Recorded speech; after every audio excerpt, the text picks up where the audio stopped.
Human excretory system हमको पढ़ना है।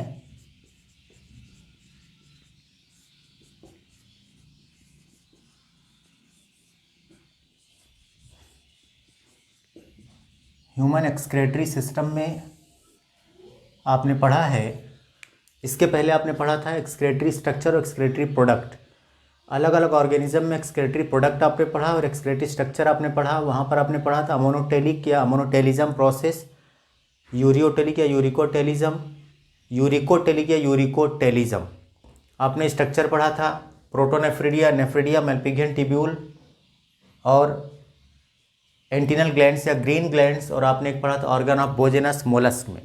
यहाँ पर हम बात करेंगे ह्यूमन एक्सक्रेटरी सिस्टम की। तो बात करें human excretory system consist of human excretory system consist of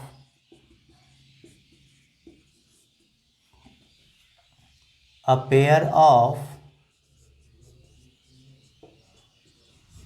pair of kidney, a pair of ureter, a urinary bladder,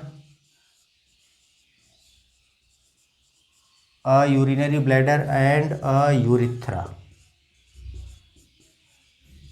अगर हम इसके स्ट्रक्चर की बात करें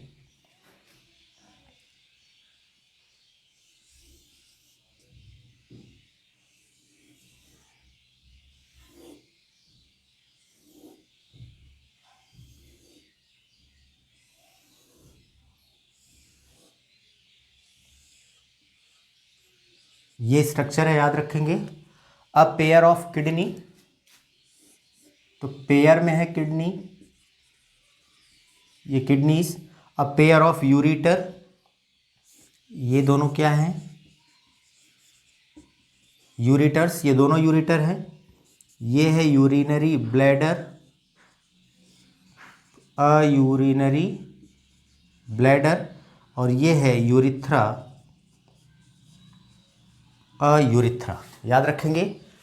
तो ह्यूमन एक्सक्रेटरी सिस्टम में क्या क्या आएगा, ह्यूमन एक्सक्रेटरी सिस्टम में आएगा किडनी, पेयर्ड किडनी, याद रखेंगे, pair of kidney, a pair of ureter, a urinary bladder and a urethra. और ये स्ट्रक्चर से आप देख सकते हैं, ये स्ट्रक्चर से आप देख लिए। अब अगर हम बात करें कि ये जो किडनी है कहाँ पर सिचुएटेड होती है और किस तरह की होती है, तो याद रखेंगे kidneys are reddish brown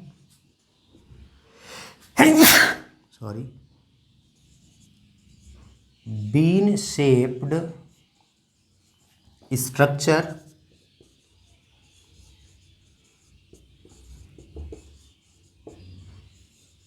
situated between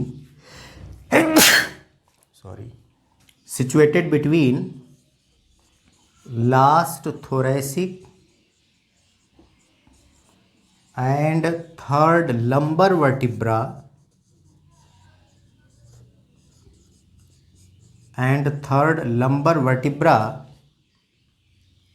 near, याद रखेंगे, डॉर्सल वॉल ऑफ या डॉर्सल साइड ऑफ, तो याद रखेंगे इसके बाद lumbar vertebra near to inner wall of abdominal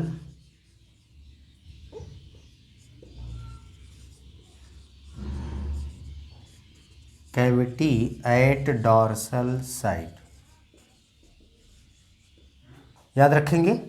तो जो किडनीज होती हैं रेडिश ब्राउन कलर की हैं, बीन शेप की स्ट्रक्चर होता है, कहाँ पर होता है ये, लास्ट थोरेसिक और थर्ड लंबर वर्टिब्रा के बीच।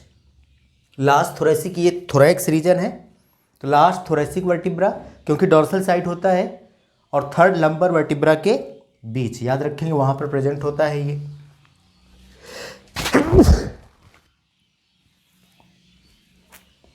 वहाँ पर ये प्रेजेंट होता है, एब्डोमिनल कैविटी में होता है, डॉर्सल साइड पीछे की तरफ होता है।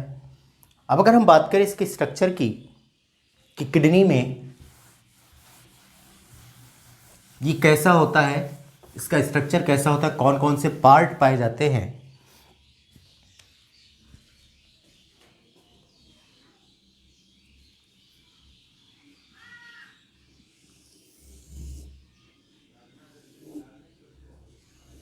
ये याद रखेंगे। जो किडनी है इसके दो पार्ट हैं, किडनी के दो पार्ट, एक होगा inner medulla and outer cortex. Inner medulla और आउटर कॉर्टेक्स। अब यहाँ पर अगर हम लोग बात करें तो ये आउटर वाला जो है वो कॉर्टेक्स रीजन होगा, इसके अंदर वाला ये मेडुला रीजन होगा। कैसे भी देखते हैं, सबसे ऊपर इसके ऊपर एक टफ कैप्सूल पाई जाती है जिसे बोलते हैं रीनल कैप्सूल, जिसे बोलेंगे रीनल कैप्सूल, याद रखेंगे। इसके अंदर ये inner side, inner concave surface इसका होता है। तो इनर कॉनकेव सरफेस की तरफ यहाँ पर एक फनेल लाइक स्ट्रक्चर पाया जाता है जिसे बोलते हैं रीनल पेल्विस। फनेल शेप याद रखेंगे, जिसे क्या बोलेंगे रीनल पेल्विस। और रीनल पेल्विस के कुछ प्रोजेक्शंस होते हैं जिसे बोलते हैं कैलाइसिस, या एक को बोलेंगे कैलिक्स।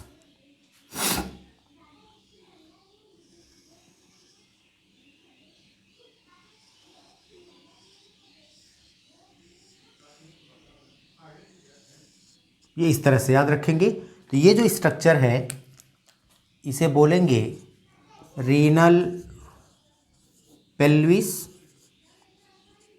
ये रीनल पेल्विस किस तरह का होता है, फनेल शेप होता है, याद रखेंगे। ये फनेल शेप का है, रीनल पेल्विस फनेल शेप। ये जो रीनल पेल्विस है, यहाँ की जो प्रोजेक्शंस है, इन प्रोजेक्शंस को क्या बोला, कैलिक्स। इस प्रोजेक्शंस को क्या बोलेंगे, एक को बोलेंगे कैलिक्स। ये ढेर सारे हैं तो क्या बोला, कैलाइसिस। ढेर सारे हैं तो क्या बोला, कैलाइसिस। अब चलिए अगर हम बात करें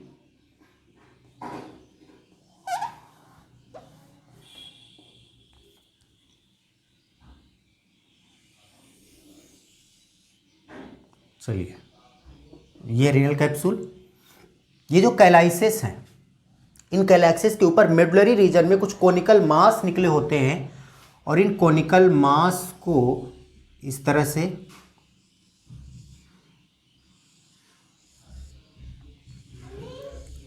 ये ये जो कोनिकल मास है इनको बोलते हैं मेडुलरी पिरामिड।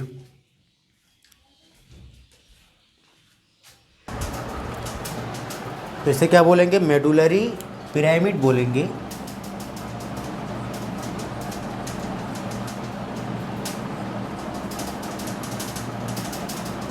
ये है मेडुलरी पिरामिड, ठीक।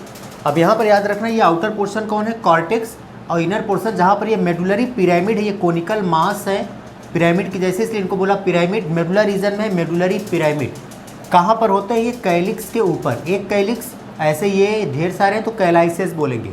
और ये कैलिक्स से किसका प्रोजेक्शन है, ये रीनल पेल्विस का प्रोजेक्शन है, याद रखेंगे। ये रीनल पेल्विस का क्या है, प्रोजेक्शन है, कौन, कैलिक्स। और कैलिक्स के ऊपर ही क्या पाया जाता है, मेडुलरी पिरामिड पाया जाता है। और यहाँ पर हमने आपको कॉर्टेक्स और मेडुला बता ही दिया। ये वाला रीजन नॉच लाइक पोर्शन जिसे हम बोलते हैं हाइलम। हाइलम वो पोर्शन है जहां से ब्लड वेसल्स यहां पर इंटर करेंगी, याद रखेंगे। ये ब्लड वेसल्स यहां पर इंटर करती हैं, नर्व्स यहां पर इंटर करती हैं, यूरिटर यहां से निकलता है। ये वाला पोर्शन क्या कहलाएगा, नॉच लाइक पोर्शन जिसे हम बोलते हैं हाइलम, याद रखेंगे। दो मेडुलरी पिरामिड के बीच ये आउटर वाला कॉर्टेक्स और इनर वाला क्या है, मेडुला।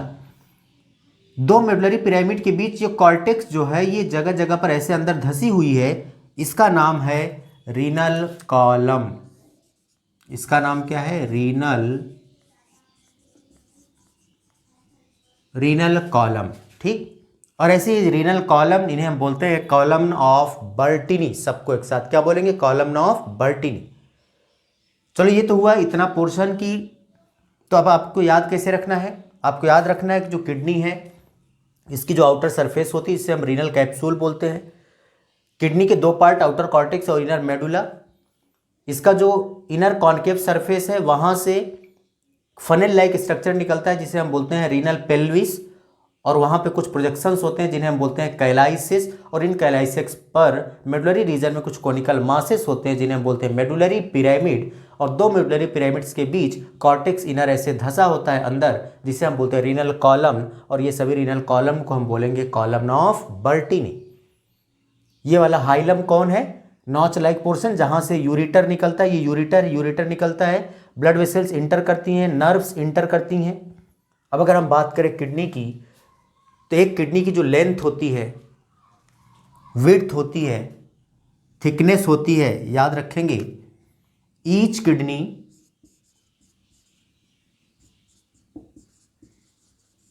प्रत्येक किडनी की जो लेंथ होती है वो होती है 10 to 12 सेंटीमीटर। जो इसकी विड्थ होती है 5 to 7 सेंटीमीटर। थिकनेस होती है 2 to 3 सेंटीमीटर। थिकनेस कितनी होगी? 2 to 3 सेंटीमीटर, याद रखेंगे। तो ईच किडनी लेंथ कितनी है प्रत्येक किडनी की? 10 to 12 सेंटीमीटर। विड्थ कितनी है? 5 to 7 सेंटीमीटर। थिकनेस कितनी है? 2 से 3 सेंटीमीटर। फिर से मैं बोल रहा हूँ, याद रखेंगे। Human excretory system consist of a pair of kidney, अभी स्ट्रक्चर बनाया था, a pair of ureter, a urinary bladder and a urethra. Kidney जो है वो रेडिश ब्राउन कलर की बीन शेप की होती है। हमारे dorsal side, dorsal inner wall of abdominal cavity के नज़दीक, लास्ट थोरेसिक और थर्ड लंबर वर्टिब्रा के बीच पाई जाती है। किडनी के दो पार्ट, आउटर कॉर्टेक्स और इनर मेडुला। सबसे आउटर मोस्ट पोर्शन इसका टफ होता है जिसे हम रीनल कैप्सूल बोलते हैं। ये सारी कहानी अभी हमने आपको बता दिया। Each kidney contain a millions of nephron which is structural and functional unit of kidney. Kidney में 1 मिलियंस, अगर बोला जाए 10 से 12 लाख नेफ्रॉन पाए जाते हैं जो कि किडनी का स्ट्रक्चरल और फंक्शनल यूनिट होता है। तो हम ये देखते हैं नेफ्रॉन क्या होता है।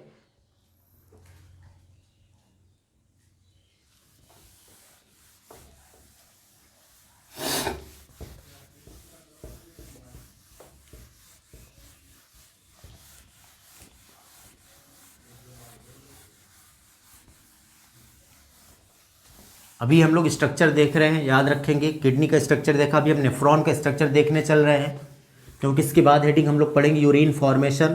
तो यूरिन फॉर्मेशन कहाँ होता है? आपको मैंने बताया है किडनी में होता है।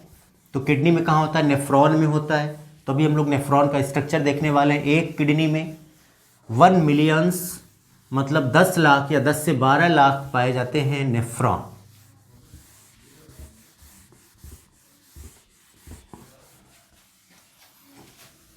अब यहाँ पर देखेंगे ईच किडनी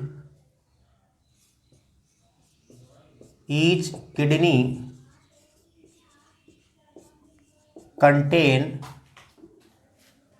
1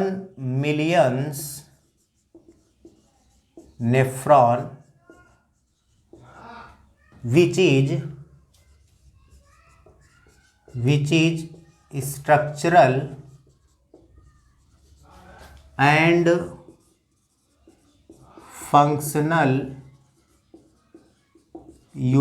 of किडनी। याद रखेंगे, each kidney contain 1 millions nephron which is structural and functional unit of kidney. ये जो नेफ्रॉन है, नेफ्रॉन के कितने पार्ट होते हैं देखेंगे। एक किडनी में कितने होंगे? 10 से 12 लाख, या कितना बोला? 1 मिलियंस। अगर हम नेफ्रॉन की बात करें तो नेफ्रॉन के दो पार्ट हैं, एक होगा ग्लोमेरुलस और एक होगा रीनल टिब्यूल। जो ग्लोमेरुलस है, ग्लोमेरुलस होता है टफ्ट ऑफ कैपिलरीज, ये होता है टफ्ट ऑफ कैपिलरीज। और जो कैपिलरीज होती है it is a branch of afferent arteriole. ये अफरेंट आर्टीरियोल की ब्रांच होती है। आपको पता है सर्कुलेटरी सिस्टम में आपको बताया था कि एओर्टा ब्रेक होती है आर्टरी में, आर्टरी ब्रेक होती है आर्टीरियोल में, और आर्टीरियोल ब्रेक होता है कैपिलरी में। तो कैपिलरी किसकी ब्रांच है? आर्टीरियोल की। और आर्टीरियोल किसकी ब्रांच है? आर्टरी की, रीनल आर्टरी की, किडनी में आने वाली आर्टरी। तो ग्लोमेरुलस जो है ये टफ्ट ऑफ कैपिलरीज होता है, a fine branch of renal artery. ये रीनल आर्टरी की एक ब्रांच होती है। यहाँ पर अगर हम बात करें रीनल टिब्यूल की, रीनल टिब्यूल स्टार्ट होता है double walled cup like structure से। याद रखेंगे, तो याद रखेंगे ये कैपिलरी आपको बता दिया। फॉर्म्ड बाय कैसे बनी होगी? अफरेंट आर्टीरियोल की। और अफरेंट आर्टीरियोल किसकी ब्रांच है? ये रीनल आर्टरी की। चलो यहाँ पर हम बात करें रीनल टिब्यूल की। रीनल टिब्यूल की बात करें तो यहाँ पर ये स्टार्ट होता है double walled cup like structure Bowman's capsule से। बोमैंस कैप्सूल से आगे चलेंगे, हम लोग पढ़ेंगे पीसीटी, प्रॉक्सिमल कॉन्वोल्यूटेड टिब्यूल। फिर हम लोग पढ़ते हैं लूप ऑफ हेनले, और लूप ऑफ हेनले के दो पार्ट पढ़ेंगे, असेंडिंग लूप ऑफ हेनले और डिसेंडिंग लूप ऑफ हेनले। यहाँ पर हम लोग पढ़ेंगे ascending loop of Henley and descending loop of Henley. और इसके बाद हम लोग पढ़ेंगे डीसीटी, और डीसीटी के बाद पढ़ेंगे कलेक्टिंग टिब्यूल या बोले कलेक्टिंग डक्ट। इसका स्ट्रक्चर देखते हैं।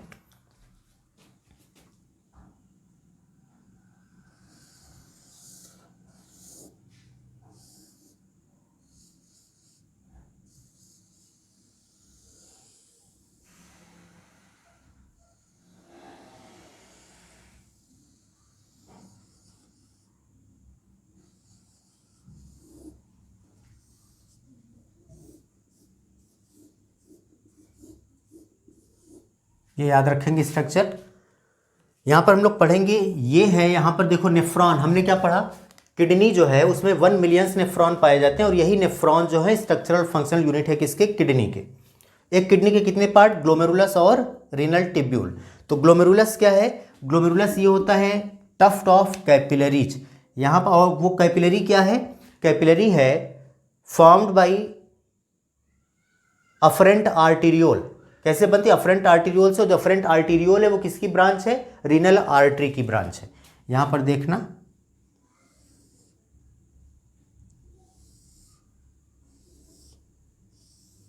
ये इस तरह से, ये याद रखेंगे। ये है अफरेंट, ये है अफरेंट आर्टीरियोल, ये अफरेंट आर्टीरियोल, और ये है efferent arteriole. Afferent arteriole, efferent arteriole. और यहाँ पर ये जो अफरेंट आर्टीरियोल आती है इसकी एक फाइन ब्रांच होती है जिसे हम बोलते हैं, आर्टीरियोल ब्रेक किस में होगा? कैपिलरी में। इसी को हम लोग बोलते हैं कैपिलरी।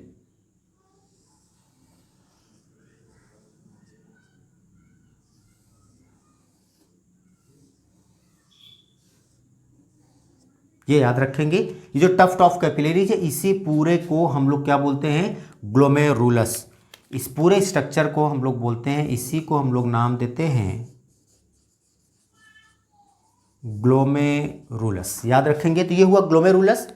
ग्लोमेरुलस के आगे जैसे ही चलेंगे, double walled cup like structure Bowman's capsule से स्टार्ट होता है रीनल टिब्यूल, रीनल टिब्यूल के इतने पार्ट। ये double walled cup like structure, अभी हम इसका आउटर वॉल और इनर वॉल का नाम बताएंगे आपको आगे जब यूरिन फॉर्मेशन बताएंगे। फिलहाल याद रखेंगे ये कौन है? ये है बोमैंस कैप्सूल। और ये ग्लोमेरुलस और बोमैंस कैप्सूल, इन दोनों को एक साथ मिला के, ये जो ग्लोमेरुलस और बोमैंस कैप्सूल है इनको एक साथ मिला के बोलते हैं मैल्पिघियन बॉडी। इनको एक साथ मिला के बोलते हैं मैल्पिघियन बॉडी। याद रखेंगे मैल्पिघियन बॉडी। बोमैन कैप्सूल के आगे जैसे ही चलेंगे कॉन्वोल्यूटेड ये एरिया है, जिसे बोलते हैं पीसीटी, जिसे क्या बोलेंगे, पीसीटी। पीसीटी का पूरा नाम है प्रॉक्सिमल कॉन्वोल्यूटेड टिब्यूल। इस बोमेंस कैप्सूल के पास में, ग्लोमेरुलस के नज़दीक ये कॉन्वोल्यूटेड एरिया है, टिब्यूल है, इसे बोला प्रॉक्सिमल, इसके पास प्रॉक्सिमल कॉन्वोल्यूटेड टिब्यूल। और ये पूरा का पूरा पोर्शन है loop of Henley. Loop of Henle के दो पार्ट, ये एक डिसेंडिंग नीचे आता हुआ और ये एक एसेंडिंग लूप ऑफ हेनले। तो हम एक साथ बोलें इनको, ये क्या है, लूप ऑफ हेनले, या इसी को हेनलेज लूप बोलते हैं। ये लूप ऑफ हेनले जो है ये हेयर पिन शेप का होता है, इस पर क्वेश्चन आता है। ये कैसा होता है, हेयर पिन शेप का होता है। हेयर पिन शेप का याद रखेंगे, loop of Henle hairpin shape का। और जैसे ही लूप ऑफ हेनले से आगे चलेंगे, सेंडिंग लूप ऑफ हेनले, ये अगला पोर्शन कहलाएगा डीसीटी, डिस्टल कॉन्वोल्यूटेड टिब्यूल। ये भी कॉन्वोल्यूटेड है, इससे दूर है इसलिए बोला डिस्टल कॉन्वोल्यूटेड टिब्यूल। और ऐसे ही ढेर सारी डीसीटीज आके यहाँ पर ओपन होती हैं, तो इसका नाम होता है कलेक्टिंग डक्ट। इसका नाम क्या है, कलेक्टिंग डक्ट। तो many DCTs of many nephrons are opens into the collecting duct. कई नेफ्रॉन्स की कई डीसीटीज आके ऐसे ही ओपन होती है, कहाँ पर, कलेक्टिंग डक्ट में। अभी आपने पढ़ा था किडनी के दो पार्ट हैं, आउटर कॉर्टेक्स और इनर मेडुला। अब यहां पर हम देखेंगे ये नेफ्रॉन उसी किडनी में प्रेजेंट है, तो कौन कौन सा पार्ट कॉर्टेक्स में होता है, कौन कौन सा पार्ट मेडुला में होता है। फिलहाल एक बार फिर से ध्यान देंगे, अगर अभी किसी को नहीं समझ आया, कोई कन्फ्यूजन, तब ध्यान से देखना। किडनी के बारे में आपको बताया, शेप बताया, उसकी लेंथ बताया कितनी होती है, कहाँ पाया जाता है, ये हमने आपको बताया। उसके बाद बोला कि एक किडनी में याद रखना, ईच किडनी 1 मिलियन नेफ्रॉन होते हैं, मतलब 10 से 12 लाख नेफ्रॉन होते हैं, जो कि किडनी का स्ट्रक्चरल और फंक्शनल यूनिट है। इसी की वजह से किडनी का स्ट्रक्चर है, इसी की वजह से किडनी का फंक्शन है। तो नेफ्रॉन के दो पार्ट हैं, ग्लोमेरुलस और रीनल टिब्यूल। ग्लोमेरुलस जो है वो टफ्ट ऑफ कैपिलरीज है, ये कैपिलरीज का गुच्छा है। और ये कैपिलरीज कहाँ से आती हैं, अफरेंट आर्टीरियोल से फॉर्म होती है, बनती हैं। और ये अफरेंट आर्टीरियोल किसकी ब्रांच है, रीनल आर्टरी की। रीनल आर्टरी मतलब किडनी में आने वाली आर्टरी ब्रेक हुई किसमें, आर्टीरियोल में। और ये आर्टीरियोल ब्रेक हुआ किसमें, कैपिलरी में। यही कैपिलरी बनाता है क्या, ग्लोमेरुलस। ये अफरेंट आर्टीरियोल वाइडर होती है, याद रखना, अभी हम लोग पढ़ेंगे जब यूरिन फॉर्मेशन, वहां पर बताएंगे आपको। ये वाइडर होती है, ये ब्लड को लेके आती है यहाँ पर ग्लोमेरुलस में, और यहाँ से ब्लड चला जाता है इफरेंट आर्टीरियोल के थ्रू, जो कि नैरो होती है या नैरोवर होती है। ठीक, ये वाइडर होती है, नैरोवर। ऐसा क्यों, अभी हम आपको बताएंगे। अगर इनका ये डायमीटर चेंज कर दिया जाए तो क्या होगा, वो हम अभी आगे आपको बताएंगे। फिलहाल याद रखेंगे, ये हुआ आपका क्या, ग्लोमेरुलस, जो कि अभी हम सिर्फ पार्ट पढ़ रहे हैं। ये है ग्लोमेरुलस, जो कि टफ्ट ऑफ कैपिलरीज है, कैपिलरीज का गुच्छा है। वो जो कैपिलरी है वो अफरेंट आर्टीरियोल की ब्रांच है, और जो अफरेंट आर्टीरियोल है ये रीनल आर्टरी की ब्रांच है। रीनल आर्टरी से आपने पढ़ा है भाई सर्कुलेटरी सिस्टम में, आर्टरी किस में ब्रेक होगी, आर्टीरियोल में। आर्टीरियोल किस में ब्रेक होगी, कैपिलरी में। और इसी कैपिलरी का गुच्छा कौन है, ग्लोमेरुलस है। तो ये अफरेंट आर्टीरियोल ब्लड को लेके आता है, afferent arteriole carry blood towards glomerulus, and efferent arteriole carry blood away from the glomerulus, यहां से बाहर आगे ले जाएगा। समझ में आया। अब चलिए आगे, ये इतना स्ट्रक्चर है। यहां से ये जो इफरेंट आर्टीरियोल है, इफरेंट आर्टीरियोल आगे चलेगी। देखो आर्टीरियोल है ना, ये भी किसमें, जैसे ये आर्टीरियोल कैपिलरी में टूटी, वैसे आर्टीरियोल भी कैपिलरी में टूटेगी। तो जब ये आर्टीरियोल आगे चल के कैपिलरी में ब्रेक होगी, ये इस तरह से ये कैपिलरी में ब्रेक होगी, तो इस कैपिलरी को, ये कैपिलरी सिर्फ यहीं तक नहीं रहेगी। अब एक कैपिलरी में बना रहा हूं, याद रखना, इस पीसीटी को लिख लेते हैं नीचे। ये आएगा इस तरह से। तो इन कैपिलरीज को बोलते हैं पेरी ट्यूबुलर कैपिलरी। क्या बोलेंगे, पेरी ट्यूबुलर कैपिलरी। यहां हम लोग गलती करते हैं, एक कैपिलरी ढेर सारी, इसलिए पेरिट्यूबुलर कैपिलरीज आपको एनसीईआरटी में लिखा मिलेगा। हम लोग इसी को डायरेक्ट नाम दे देते हैं, अगर आप गलत जब करते हैं तो बोल देते हैं वासा रेक्टा। अभी ये वासा रेक्टा नहीं है, इफरेंट आर्टेरियोल से निकली है जो ब्रांच, ये है पेरिट्यूबुलर कैपिलरीज। और ये पेरिट्यूबुलर कैपिलरीज की कुछ ब्रांच ये जाती है लूप ऑफ हेनले के पैरेलल, इस तरह से, इस तरह से पैरेलल जाती है, और इसका नाम होता है वासा रेक्टा। ये इसका नाम मैं इधर लिखता हूं, याद रखना, इसका नाम होता है वासा रेक्टा। वासा रेक्टा एक कैपिलरी है, किसकी? पेरिट्यूबुलर कैपिलरीज की, जो कि पैरेलल है, किसके पैरेलल है? लूप ऑफ हेनले के पैरेलल है, जिसका नाम है वासा रेक्टा। और ये वासा रेक्टा का जो शेप होता है, याद रखेंगे, इसका शेप होता है यू शेप, यू शेप, याद रखेंगे। तो यहां से जो निकल रही है, अब इसी का नाम वासा रेक्टा नहीं, ये पेरिट्यूबुलर कैपिलरीज है। जब ये जाएगी लूप ऑफ हेनले के पैरेलल, तब इसका नाम होगा वासा रेक्टा। इसका काम क्या होता है हम लोग आगे पढ़ेंगे, फिलहाल याद रखेंगे ये वासा रेक्टा जो है वो यू शेप की है, लूप ऑफ हेनले जो है वो हेयर पिन शेप की है। इसका इतना पोर्शन, ये ऊपर वाला पोर्शन कॉर्टेक्स में होता है, नीचे वाला पोर्शन ये मेडुला रीजन में होता है। तो हम देखेंगे कौन कौन सा पोर्शन है। देखो ये और ये मिला के क्या बोला? मेल्पिगियन बॉडी, इसी को मेल्पिगियन कार्पसेल बोलते हैं।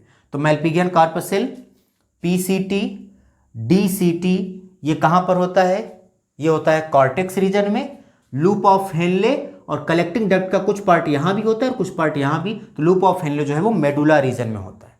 इसी पॉइंट को हम लिखते हैं।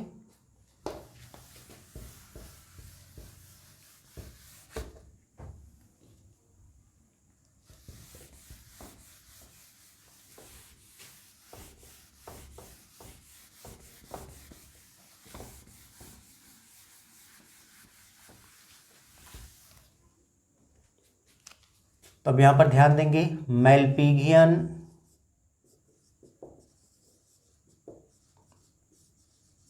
कार्पसेल, मेल्पिगियन कार्पसेल मतलब इसी मेल्पिगियन बॉडी को, और इसमें कौन कौन आएगा? ग्लोमेरुलस और बोमेंस capsule.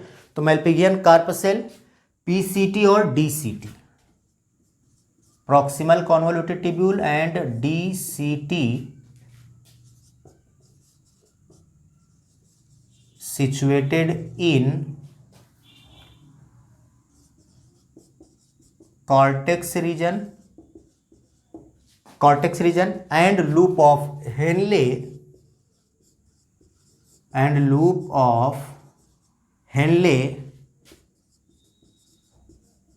present in medulla region। Loop of Henley कहां पर होगा? मेडुला रीजन में। ये loop of Henley medulla reason में, कलेक्टिंग डक्ट थोड़ा यहां पर होगा और थोड़ा यहां पर होगा, याद रखेंगे।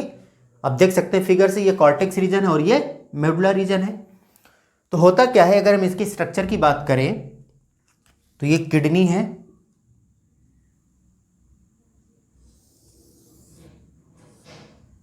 ये देखो किडनी है। अभी यहां पर आपने पढ़ा था ये इस तरह से,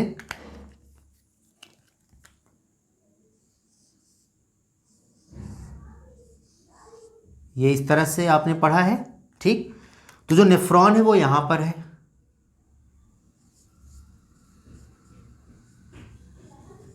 ये इस तरह से, ये यहां पर है नेफ्रॉन, ठीक। तो ये वाला रीजन कौन है? Medulla region. ये वाला कौन है? Cortex region. अब ये देखो, हम इसकी बात करें, ग्लोमेरुलस, पीसीटी, डीसीटी, ये कॉर्टिकल रीजन में है। लूप ऑफ हेनले कहां पर डिप होता है? ये मेडुला रीजन में। ये ऐसे बनाओ, अगर यहां पर बनाओगे, ये देखो ऐसे बना है ना, ये मेडुला रीजन में है और ये कहां है? कॉर्टेक्स रीजन में। तो कभी कभी क्या होता है, ज़्यादा तक नेफ्रॉन में ये जो लूप ऑफ हेनले है ये बहुत शॉर्ट होता है, छोटा सा होता है।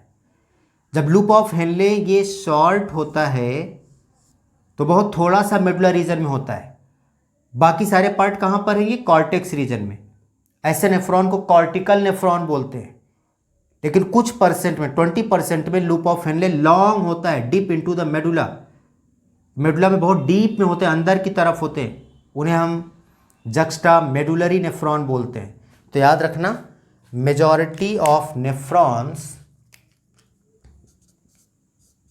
इन मेजॉरिटी ऑफ नेफ्रॉन्स, अब आप ये समझ चुके हैं, in majority of nephrons loop of Henle is too short, loop of Henle is too short and very short region of it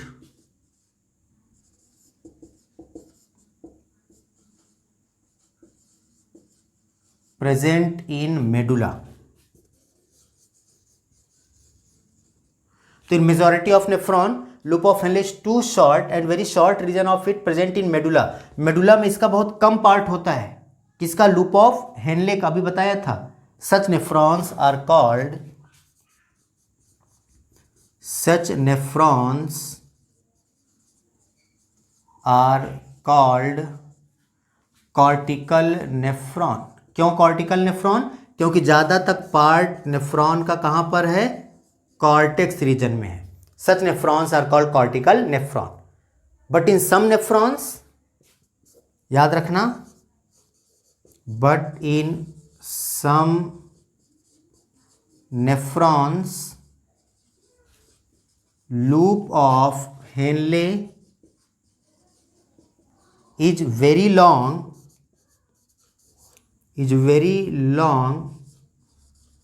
deep into the medulla. That nephron is called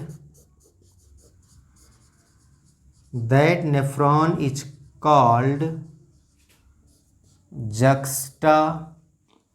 That nephron is called juxta medullary nephron. It's called juxta medullary nephron. याद रखना, ये वाले nephron होते हैं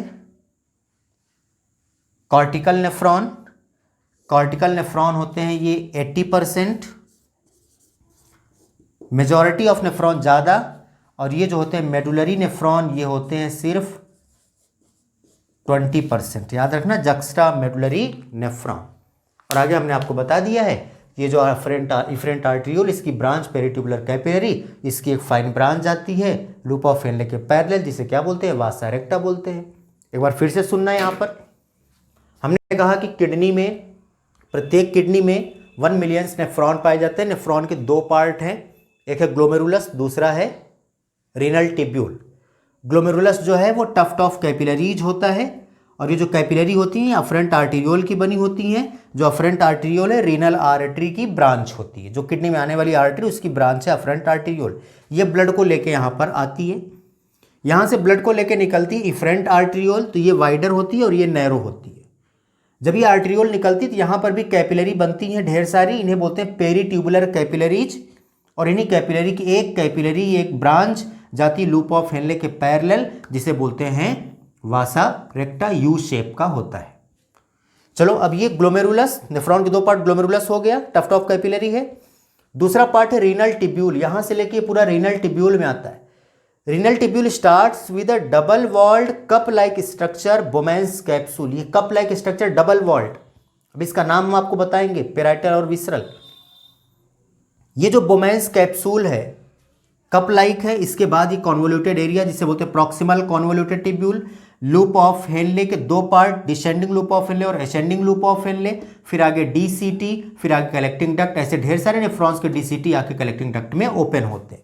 जो loop of Henley है ये hair pin shape का, शेप जरूर याद रखना। ये हुआ आपका ह्यूमन एक्सक्रेटरी सिस्टम। इसके बाद हेडिंग आती है यूरिन फॉर्मेशन। हम लोग पढ़ेंगे यूरिन का फॉर्मेशन नेफ्रॉन में होता है, क्योंकि यही फंक्शनल यूनिट होता है किसका?